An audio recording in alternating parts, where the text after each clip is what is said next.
I really think of mindfulness as a form of brain hygiene. There was a day, when people didn't brush their teeth. And I think mindfulness practice is a form of brain brushing, where if it's done in a daily way, you actually keep the circuits of compassion, self-compassion and other compassion, very much alive. And that's been shown over and over again.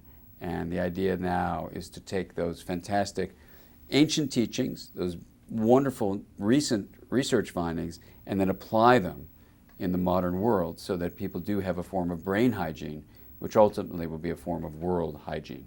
So however you define mindfulness, there are three big ways of defining mindfulness. One is just the English use of the term, being conscientious, caring, and intentional in your parenting.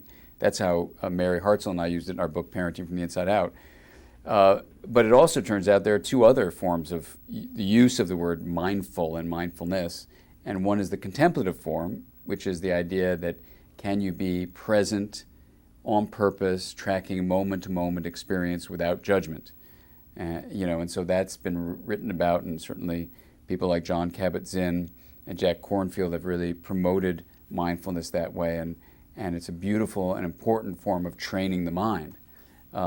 The third kind of mindfulness, besides the conscientious one and the one that's about contemplation, is the idea of a creative mindfulness that Ellen Langer writes about. And that's the idea of not coming to premature closure on assumptions or categories and really kind of remaining open. And so whichever kind of mindfulness you're referring to, creative, contemplative, or conscientious, there's a role in mindfulness in all these three broad ways and whatever other ways we can imagine in parenting. Parents need to be conscientious, intentional, and caring in what they do. They need to be present moment to moment, tracking experiences, letting go of judgments, and really being open and kind and compassionate, having self-compassion, and doing all these beautiful things that mindfulness practice brings about.